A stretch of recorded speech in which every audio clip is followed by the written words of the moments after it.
David dit, toi Salomon, mon fils, connais les dieux de ton père. La deuxième chose, il dit à Salomon, connais les dieux de ton père. Il n'a pas dit, connais Dieu. Alléluia. Il n'a pas dit, connais ton Dieu. Il dit à Salomon, connais les dieux de ton père. Qui était le père de Salomon? C'était David. Et qui était ce Dieu? C'est Dieu de David. Quand David raconte son histoire, quand David est devenu roi, David était d'une famille de 8 enfants. De 8 enfants. Et lui, il était le Benjamin. Il était le dernier. Les frères de David, c'était des soldats. Des soldats de Saïd. C'était des grands soldats. Mais David, son papa l'a envoyé pour mettre les troupeaux. Si vous lisez la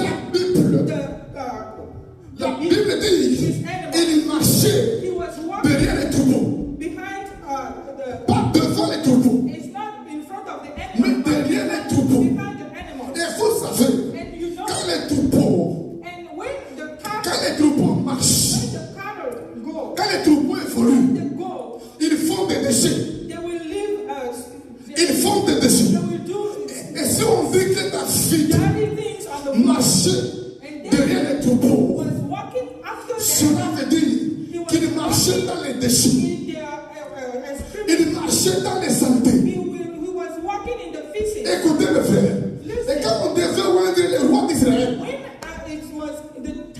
quand Samuel devait oindre le roi, Dieu l'envoie chez les papas de David. Le papa amenait les grands, les grands frères, les soldats, les géants. C'est cela qu'on voyait. Samuel dit, Dieu ne les a pas choisis. Il ne les a pas choisis. C'est-à-dire que David, il était oublié. On ne pensait pas à lui. Et je te dis ce midi, si on t'a oublié, Dieu ne t'a pas oublié. Dieu ne t'a pas oublié. Si personne ne pense à toi, Dieu pense à toi. Dieu pense à toi. Samuel dit, ce sont tous les enfants que tu as.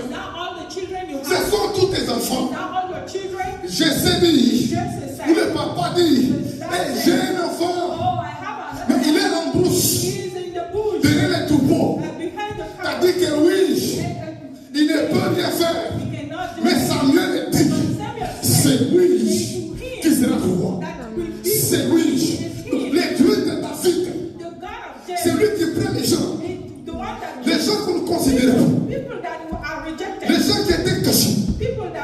Les gens qui étaient derrière. Et il les met devant. Il le met devant.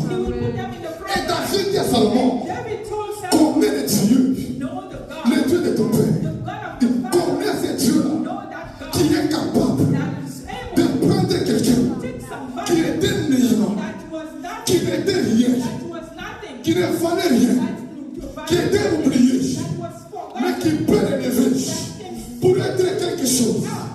Tu peux être dans ce pays ou dans cette vie, tu peux penser que tu ne vaux rien, que tu n'es rien, que tu ne peux rien. Mais je te dis que le Dieu de David, il est prêt à prendre les gens qui n'étaient rien. Il fait de quelque chose. Il fait de quelque chose. Le Dieu de David, c'est lui qui l'a délivré des mains de Goliath. C'est lui qui l'a délivré de la porte des lions.